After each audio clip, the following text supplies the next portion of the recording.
listening to KPCA LP, Petaluma, California, at 103.3 FM and worldwide at www.kpca.fm. And this is the Midnight Skeptic. The views of the Midnight Skeptic are not, repeat, not necessarily the views of KPCA or any of its affiliates.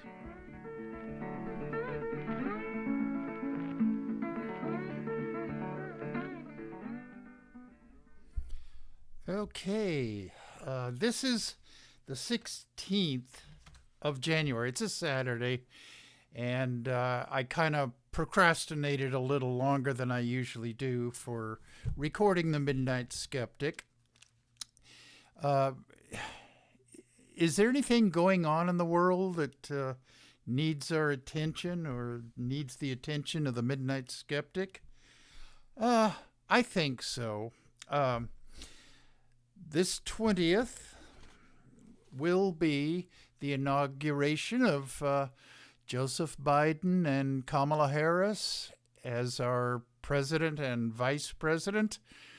And Washington, D.C. has had to come to be an armed camp, so to speak, because of the diehard followers of the guy who shall not be named, who will no longer haunt our government, hopefully.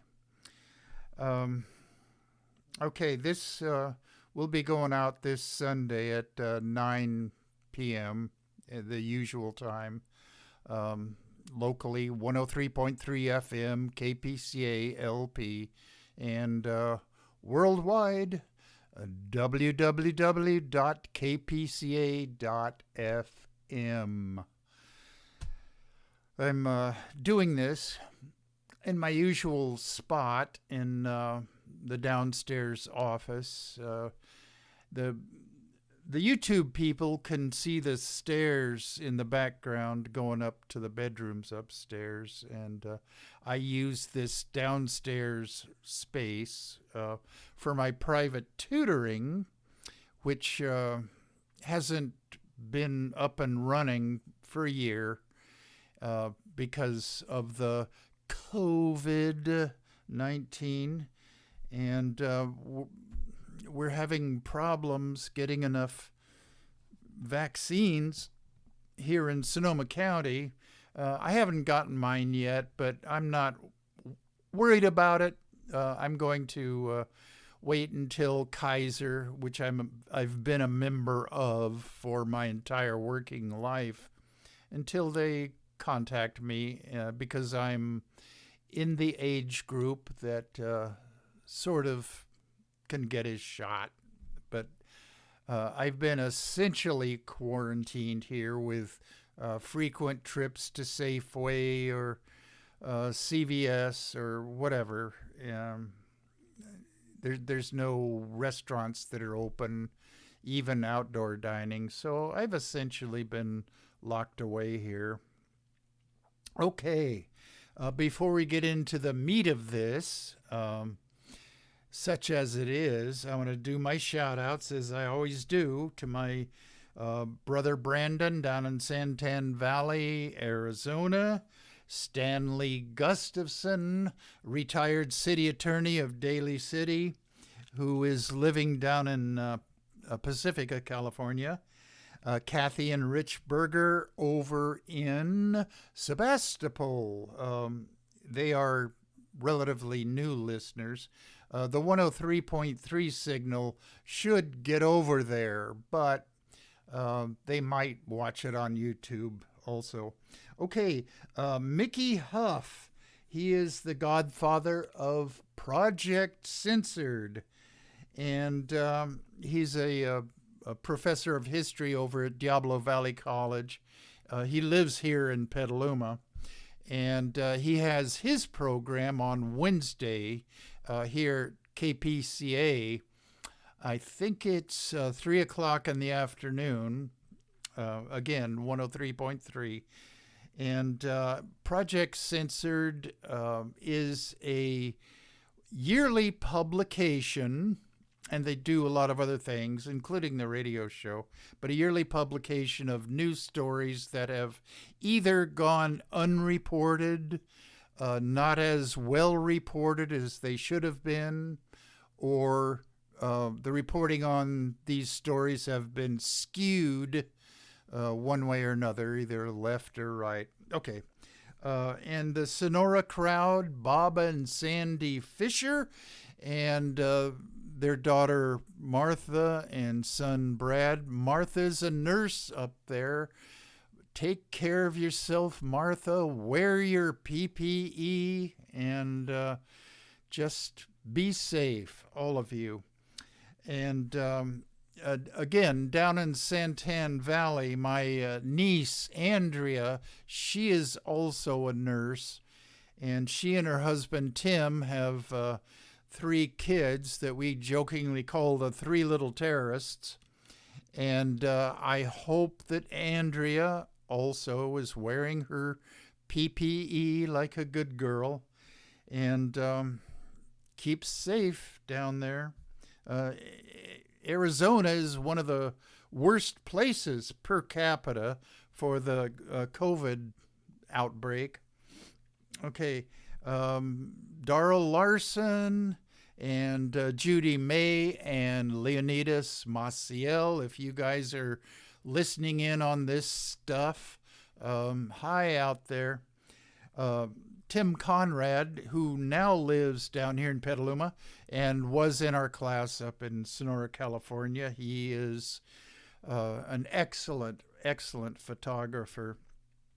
And as far as the East Coast crowd goes, Geraldine Goldfinger, and then my cousin Debbie and Uncle Michael, and Herr Dr.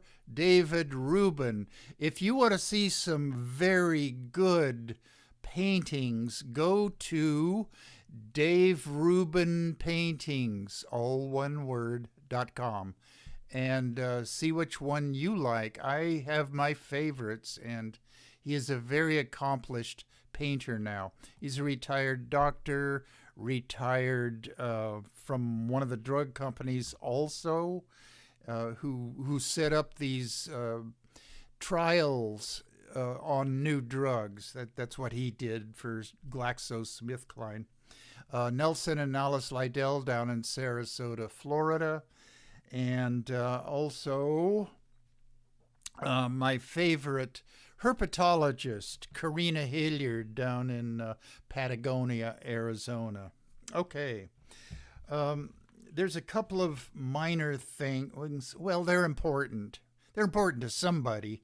I just happened to notice them. But this lady, and her first name is, I think it's pronounced Lady, but it's spelled capital Leydy.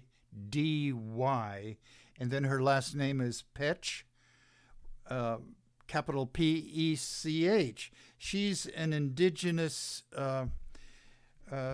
lady from, I think, Guatemala or Honduras. I'm not sure. But she was the 2020 or a 2020 recipient of the Goldman Prize for being genius. Okay, what she did was raise soybeans, and what she's having to contend with is Monsanto, everybody's favorite chemical company.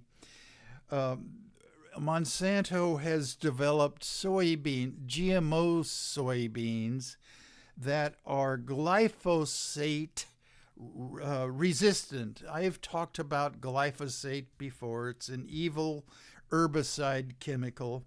And she has banded together some Native American farm ladies. I guess their husbands work in the city or do something, but it's these ladies in Guatemala or Honduras that have all of these adjoining soybean plots, farms, and they're contending with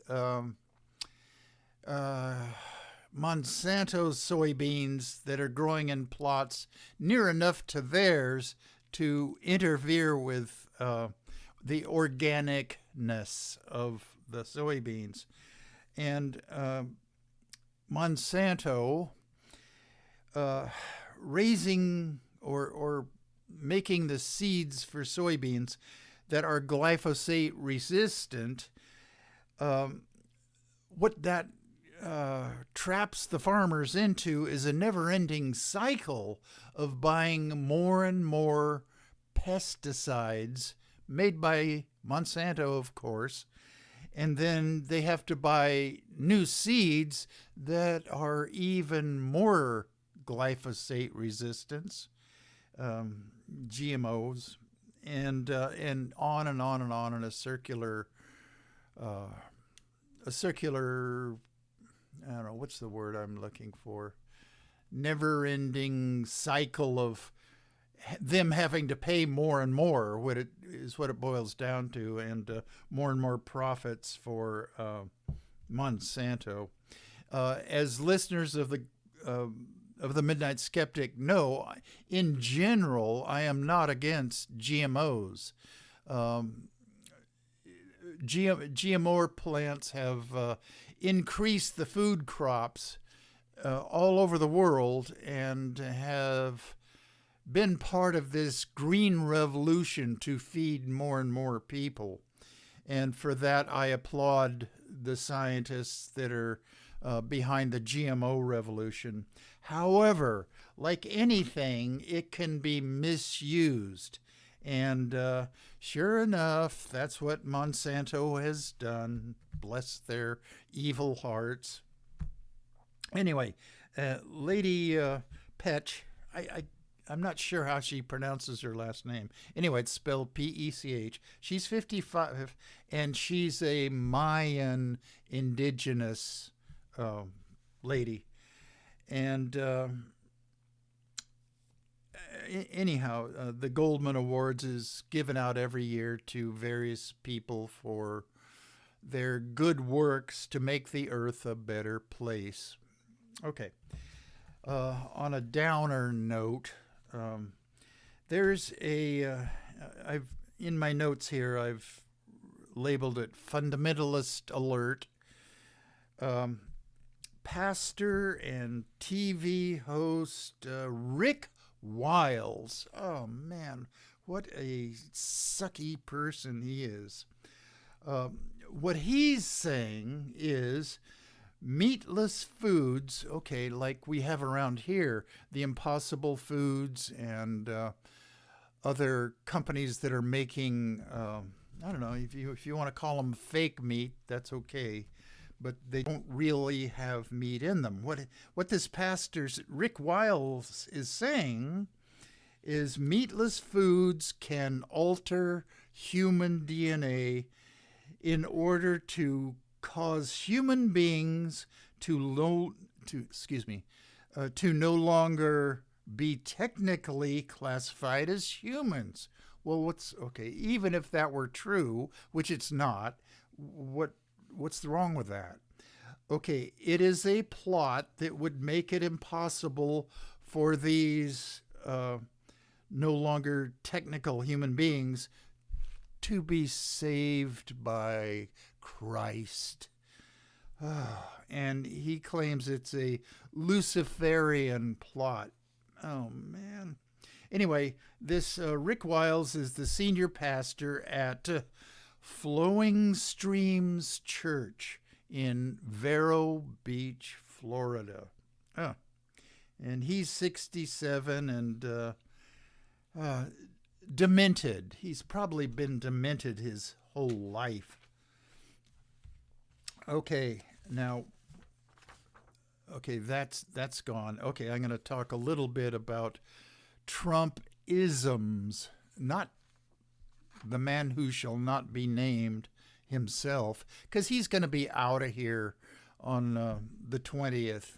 He's going down to Mar-a-Lago and set up I don't know, a rump government down there with some of his hardcore followers. Okay, here are all the various groups that are subsumed beneath the Trumpism umbrella. Okay, first and foremost, the QAnoners. There were plenty of QAnoners that were wearing the Q t shirt or flying the Q flag that invaded the Capitol on the 6th. And we even have two QAnon followers. That one, Representative Green, Green, from Florida, and I don't remember her name, but she's a House of Representatives from Colorado, the gun-toting lady that... anyway, enough about them. Okay. The next group are out-and-out racists that are Trumpers. Okay. They don't like blacks. They don't like brown-skinned, whether they be from the Middle East or Latin America. They don't like Asians, well, especially now that Kamala Harris has been elected our vice president. No South Asians. Probably they dislike Chinese as well because of the hard time that the man who shall not be named has blamed China for the COVID-19 outbreak and cheating on their monetary policies to the detriment of our country. Okay, enough of that. Anti-Semites. Okay, there were enough T-shirts and hoodies being worn by the Capitol invaders that made some disparaging remarks about Jewish people. There was one troll that was wearing Camp Auschwitz hoodie, and there were others as well, and enough about them. There are some within the Trumpling world that are just anti-democracy. And these people would be very comfortable living in a totalitarian state and not have to worry about voting for anybody or exercising their rights. They just want to be followers of, specifically, of the man who shall not be named in this show. Okay, the next group, anti-vaxxers and anti-COVID restrictions. Some of the restrictions, I'm talking about restaurants. I think personally that the restrictions have gone a bit far. Most of the restaurants, I can only speak for the ones here in Petaluma, but they've been over backwards to make their outdoor eating tables as safe as possible, including plexiglass barriers, plastic tents over them so that they can still have a breeze coming through to increase the air circulation.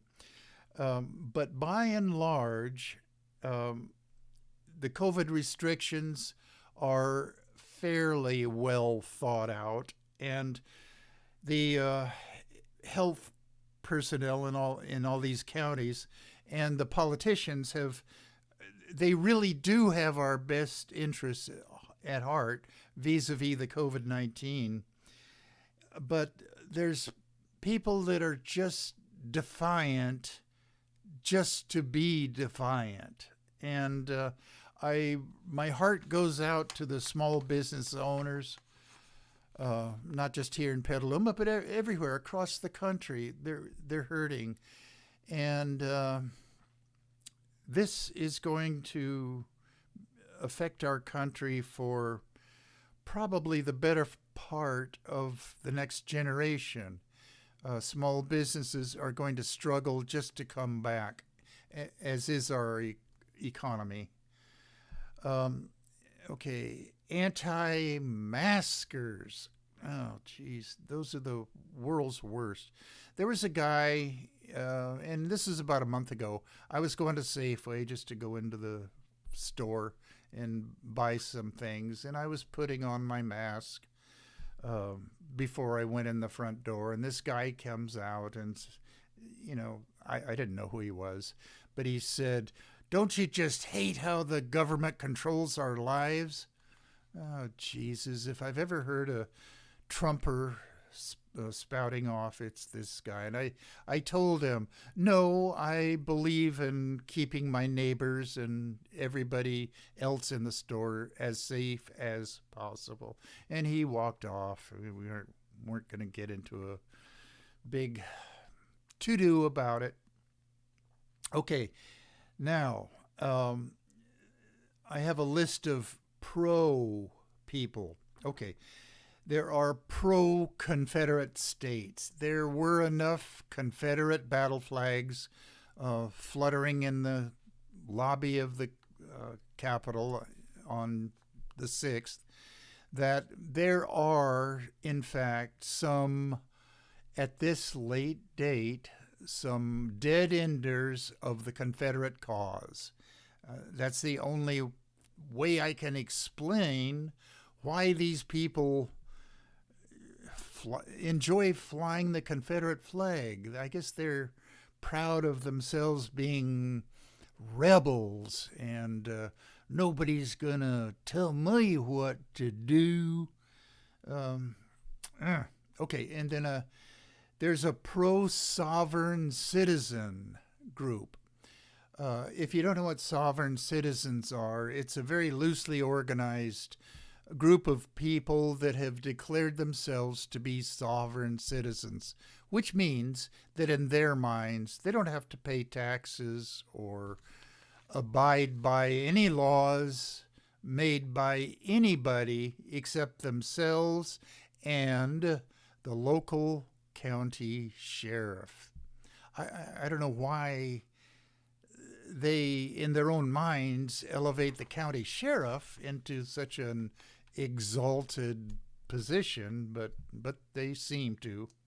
Okay, pro-Second Amendment. Okay, these are the gun-toters that wear camo outfits and run around out in the woods playing soldier and emailing death threats to those people who they disagree with, and claim that they're going to invade the state houses of all 50 states.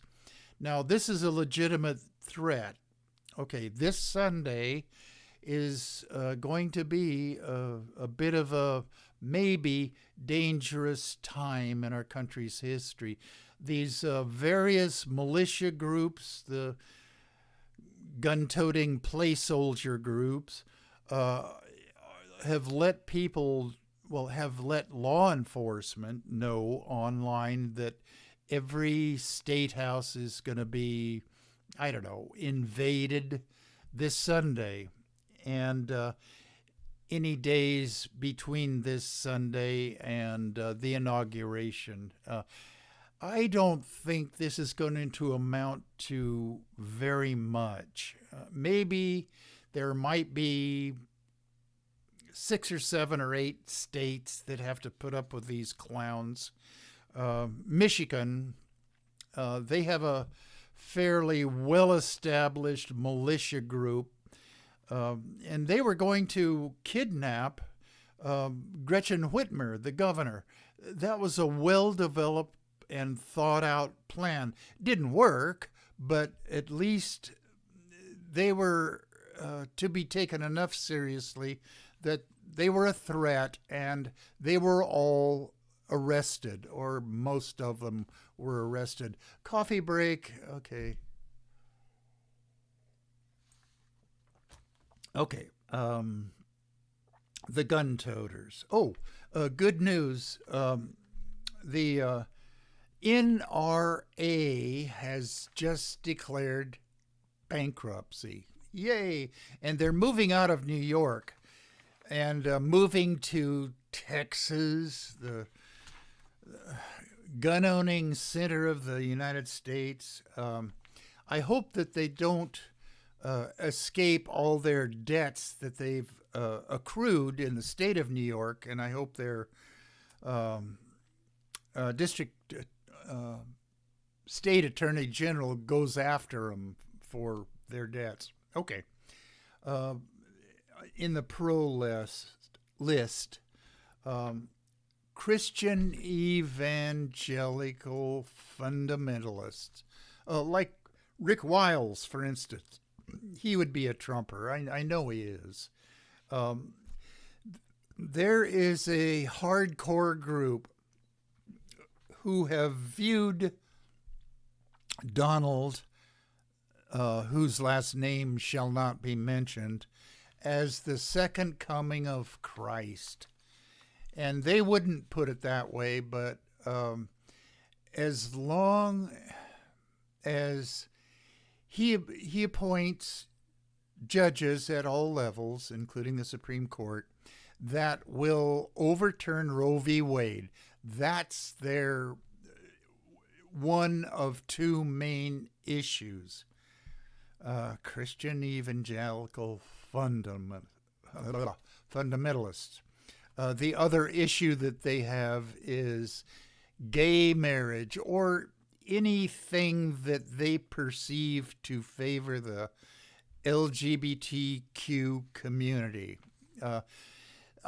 Some of them have given up on the gay marriage thing. We're not going back to how it was before Obama. But their new bugaboo are trans people. They are a small enough number in their mind that they can go after them and make life as hard as they can for them. And but the trans community is numerous enough now that they are able to fight back, and they have enough allies in the populace in general that the evangelical Christians are having a tough time getting all of these stupid bathroom bills through state houses. Okay. Back onto the anti-list. The Trumpling world is anti-feminist and anti-reproductive rights, meaning anti-abortion. Okay. Well, they want Roe v. Wade to be overturned. That's their main goal in life. And barring that, they want Planned Parenthood offices to be closed down wherever they can, just to make life as difficult as they possibly can for women who have gotten pregnant and for whatever reason don't want to continue with their pregnancy. I completely trust women to make that decision for themselves, and I distrust politicians to make that decision for them, especially Republican politicians. Okay, next group is anti-taxers. Well, you don't hear much from the anti-taxers when the Trump administration in 2017 passed this humongous tax relief package for businesses and the rich. One of the things that I hope the Biden administration does when they get into office is to repeal that tax package that did nothing to help the average person. There were a few crumbs in it that were tossed to the working people of this country, but by and large, it was a windfall for corporations and the wealthy. Okay. The last thing on the anti list is they're anti-communist, and all your opponent has to label you as a communist. Now, we're not back in the 50s in the McCarthy era, but Republicans especially trot out this trope and use it against their opponents when all they want is just to make the lower and middle classes' lives a little bit easier, and to give them tax breaks and increased minimum wage, things like that. I haven't heard a Republican talk who I would trust to write a 2-paragraph answer to a question on a test. What is communism? Let alone what is socialism? They don't know. They're just given talking points by the Republican National Committee. Anyway, communism is what they are deathly afraid of, like it used to be back in the Soviet Union days. They're living in that kind of a past. Okay.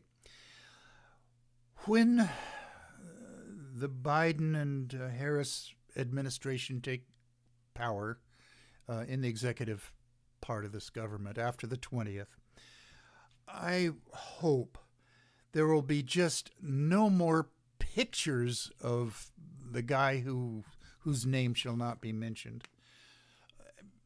No more pictures of him. No more pictures of any of his family. The one that really just makes me want to vomit every time I see him is Jared Kushner. I want to start throwing things at the TV screen every time I see a picture of him come on. Okay, and then finally, no more reporting of anything he says. It is to be assumed that anything he says will be, first of all, a lie. Secondly, just self-serving. So I hope that reporters for major media outlets, except for Fox News, they will always follow Trump. Reporters for major news outlets just don't cover him.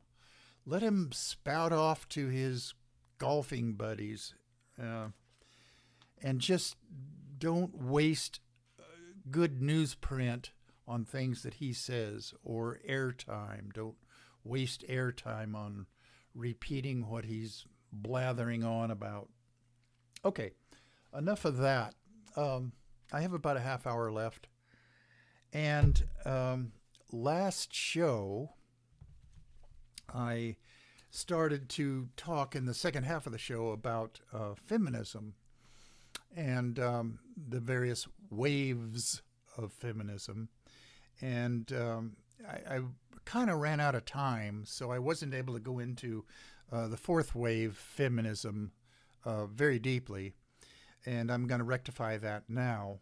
Let me just reiterate what I said last show very quickly. First wave feminism essentially were the suffragists who just wanted the vote. Well, the 19th Amendment to the Constitution was passed. They got the vote. In addition to that, women around that same time got property rights. Before that time, if they got divorced from their husband, the husband got all the property. Or if the husband died, the property went to the oldest son or other children, not the wife. Wives were not allowed to own property, believe it or not, in this country. Okay, but that was all rectified. And then the word feminism kind of went underground for a while, for a long while, until the writing of uh, Betty Friedan's book, The Feminine Mystique, which came out in 1963. And what that was all about was housewives not being fulfilled, being housewives. My own mother, looking back on things, I could tell that, and as a teenager, I was not aware of anything going on except how my favorite baseball team was doing, the Pittsburgh Pirates, and Roberto Clemente was my idol. Uh, but and even the one year I went to college and then went into the Navy and then got out of the Navy and went back to college, I became to be vaguely aware of the women's rights movements. I never read the book, The Feminine Mystique, and I'm not going to now either. I've moved on. But unhappy housewives, unfulfilled housewives, uh, housewives that wished they had a better education, meaning college, or better intellectual outlets or artistic outlets. Okay, that was what that was all about. My own mother went back to college. She had spent 2 years in college before she got married, and she was like 20 when she got married, turned 21, and then a couple of months later, ta-da, I was born, and her life went downhill from there. Kidding. Um, so anyway, that was second wave feminism. Okay, cut ahead now. Uh, okay, dates on the second wave feminism was from the mid 60s to like the mid to late 70s, say. Um, Betty Friedan's book was, like I say, 1963. Okay, third wave feminism. In the 1990s and late 1980s, feminists were quite concerned with male privilege. What? Men have privileges? Oh. Okay, anyway, the vast majority of corporate CEOs, for instance, or CFOs, or any of the upper echelons of corporations were way more than 90% male. And those women who did, despite all odds, work their way up into the corporate hierarchy had to put up with a lot of crap. I think I can say that on the radio. On their way up the corporate ladder, and there were precious few of them that managed that. They had to put up with pats on the ass or suggestions about, hey, why don't you wear your skirt a little bit shorter? You've got great legs, baby. Things like that. And another thing that third wave feminism was concerned itself with was division of household labor. Despite working women out in the workforce, whether it's in corporate America or just, quote unquote, normal jobs, they still did the vast majority of housework, meaning raising kids, cooking dinner, cleaning the house, and blah, blah, blah. The males would do manly things like occasionally barbecuing and occasionally mowing the lawn with their power mower. I mean, that's the milieu that I was raised in middle America, suburbia. I was having a conversation with some friends of mine Friday afternoon, and the subject of cults came up, and this one girl was telling how she managed to escape the world of the cult. Not it wasn't an abusive cult. In fact, I'm going to have to talk to her a little bit more about what the cult was like. But anyway, I compared suburbia, white bread American suburbia, as sort of cult like because, as a young kid, teenager, high school guy, I didn't know any better. I mean, that was my world, and I grew up in it, and I didn't question anything. I didn't have the intellectual chops back then to question anything, and I didn't. So anyway, that was kind of an interesting sidelight that, okay, suburbia is it sort of has cult-like features to it. Okay, the Third Wave Foundation is an organization of feminists that want to get legislation passed against sexism, against racism. Now, that started to seep into the feminist movement about this time. And classism, okay, that is a word that has relatively recently crept into the feminist movement. Classism, white upper and middle class privilege. Well, I've never, when I've been occasionally stopped by a police officer, I cooperate and I say, "Hello, officer. Was I doing something wrong?" I'm nice. I don't worry about getting shot. I don't. When I go into a store, I don't think that any of the store clerks are looking at me suspiciously.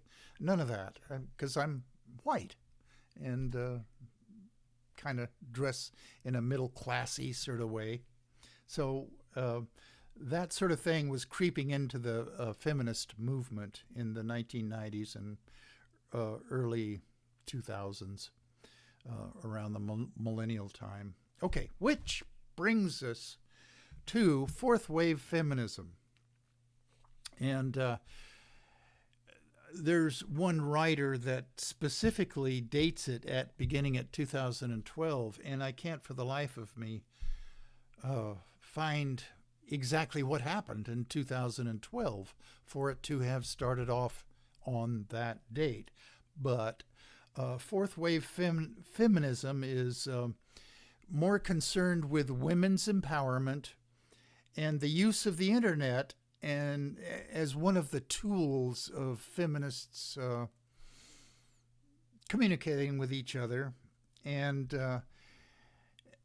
which heavily includes intersectionality. Now, for those people out there who consider themselves woke or politically correct or whatever, let me very briefly explain what intersectionality is to you. There are many, many groups that have been, I hate to use the word victims, but I can't, off the top of my head, think of another word that would suffice right now. Okay. A number of different groups that have been discriminated against in one way or another. Not just blacks, but minority groups of all types. Blacks, Asians, Latinos. A little side thing about Latinos or Latinas. This term Latinx, I don't know who it was or what group it was that came up with that term, but that seems to me, and this is my opinion, right opinion though that it is, it's kind of an awkward construction. And I understand that the Spanish language and Italian and French language, for that matter, are gendered languages. I mean, nouns that in English don't have any sort of gender associated with them. For instance, pencil is a male word.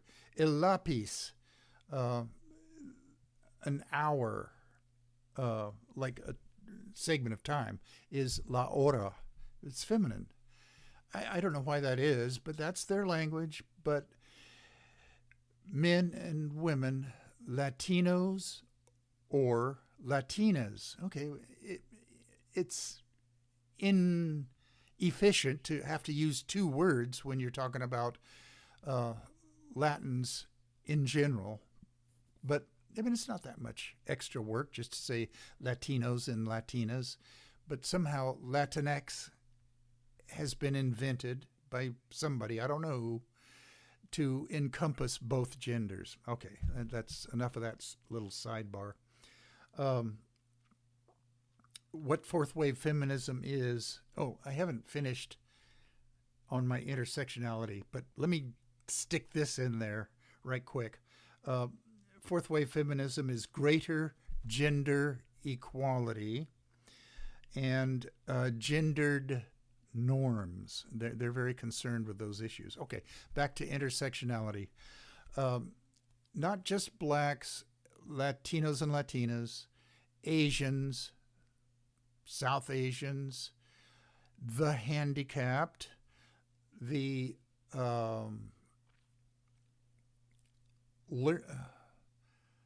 other learning abilities. Let's see, what else? Non-gender conforming, the trans community, all of these groups, and I'm probably leaving out somebody, Native Americans, indigenous, including them. I mean, they honestly do have gripes about how they've been treated in this country. For God's sakes, if anybody needs reparations, it's the indigenous people or the First Nations or whatever. Okay, enough of that. All of those groups are subsumed within the term intersectionality. And they've all been, to some degree, harmed in their enjoyment of life, in their pursuit of happiness by white males. So I'm sorry, but that's the way life has grown up in this country, and hopefully it is changing. And I'm all for the changes that are engendered by fourth wave feminism. Now, you might be asking yourselves, well, is there going to be a fifth wave? That is in the process right now of being argued about by radical feminists.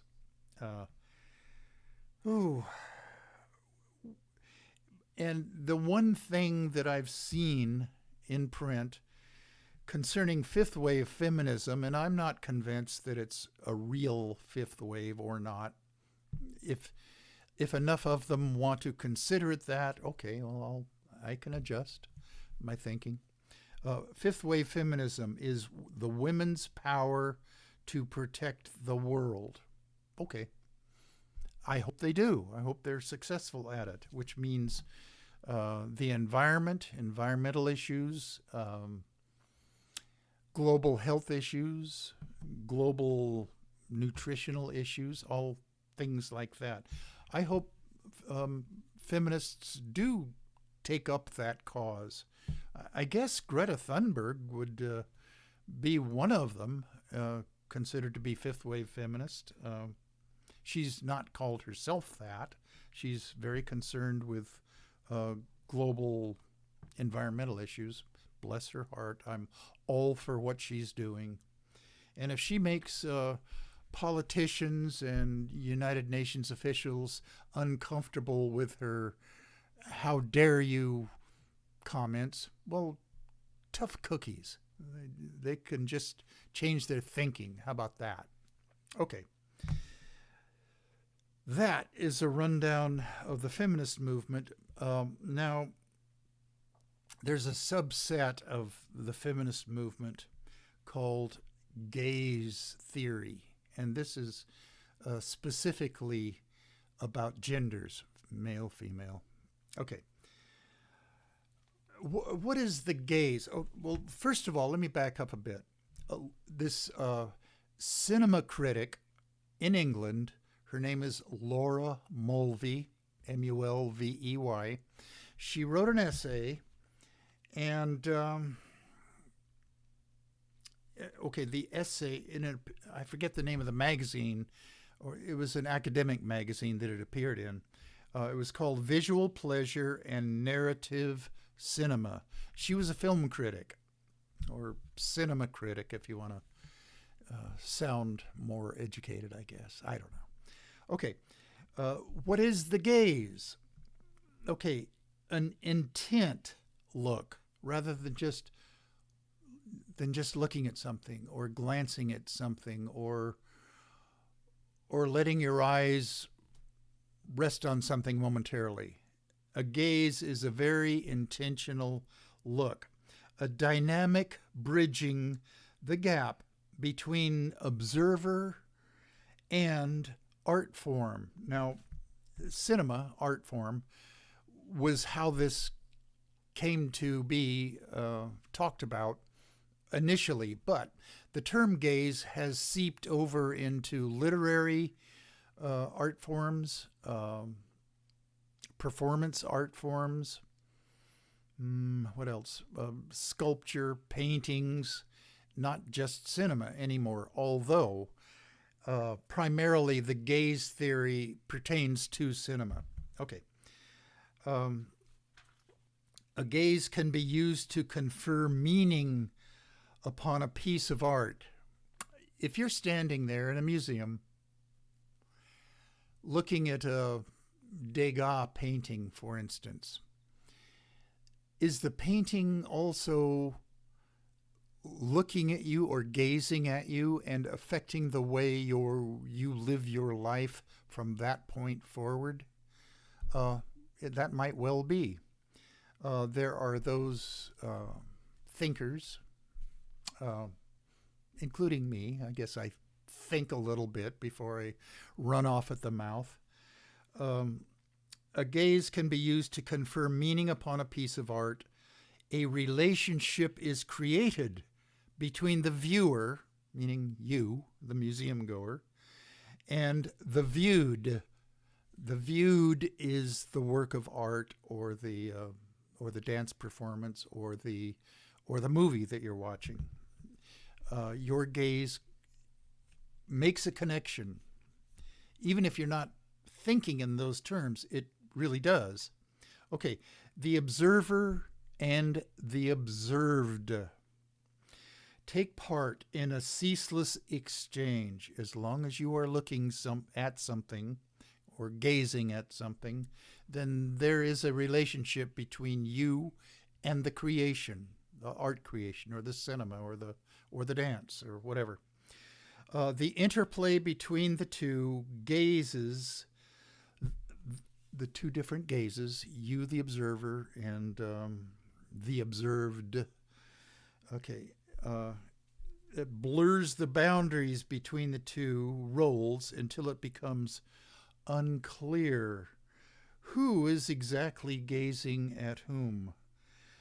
The gaze is an interaction, a link between the two of you.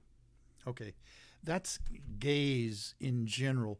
And after I had written all this stuff out in my notes, I ran across a Nietzsche quote, and I'm going to read it to you right now. If thou gaze long into an abyss, the abyss will also gaze unto thee. And Friedrich Nietzsche said that, and I didn't see that when I was reading about the gaze, but I just happened to run across it, and it seemed to fit. Okay, getting back to Laura Mulvey's, the film critic and feminist theorist. Okay, Freudian scopophilia is the basis of this. And, well, what's scopophilia? I don't know. No, I'm kidding. Scopophilia is the sexual pleasure obtained by looking. Okay, well, guys enjoy looking at women. I'm guilty. I enjoy looking at nice-looking females that kind of fit my personal ideals of what good-looking women are like. Okay, and what she was writing about was the heterosexual masculine gaze. Women are characterized by their quote-unquote to be looked at-ness.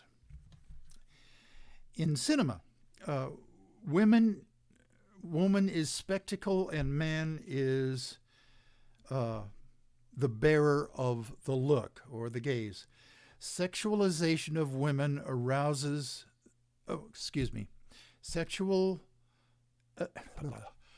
sexualization of women assumes the male gaze. Okay, and it's in 3 parts, specifically about cinema.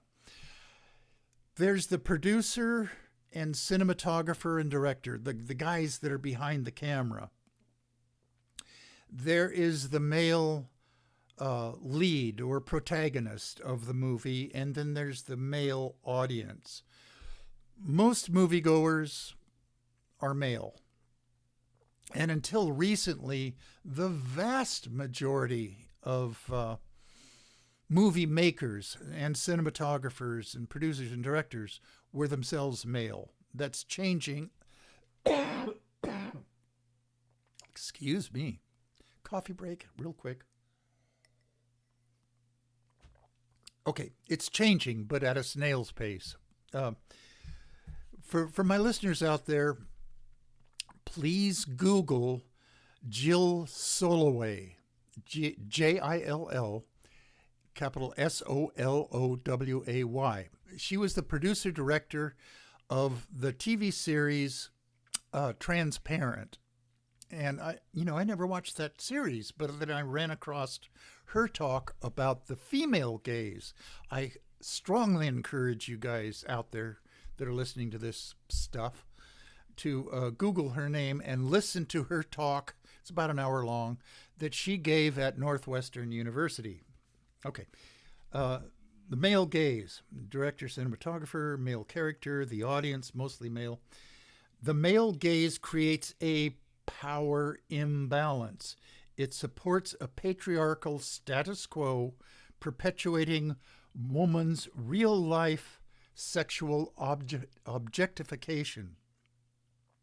For this reason, the female gaze cannot be like the male gaze. And I have, far more notes here. So, I know that you all are going to be waiting with bated breath for the next show, which will be in 2 weeks. This one is going to be repeated this coming Sunday and then the Sunday after. They all are, but I just can't do this every week. It's just too much like work. So, but anyway, I'm going to lead off the next new show, The Midnight Skeptic, about the female gaze. I'm actually writing about that topic in this book that I'm writing, fiction book. So, play out music. Here we go.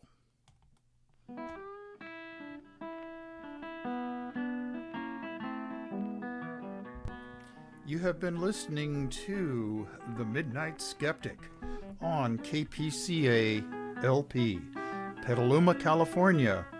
And we're at 103.3 on the FM dial and worldwide at www.kpca.fm. Support community radio at patreon.com/Petaluma Community Access. And remember, think critically, think logically, but live joyously, and most importantly, pet your cats.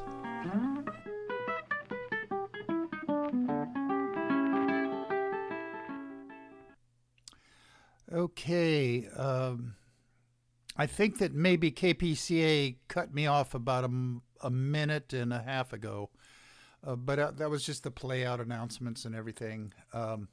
Please go to Patreon and contribute to PCA, Petaluma Community Access, if you want to all our DJs to keep on playing their music on our local KPCALP radio station. And if you want to keep me on the air, I don't know why you would want to do that, but that's how you help local community radio.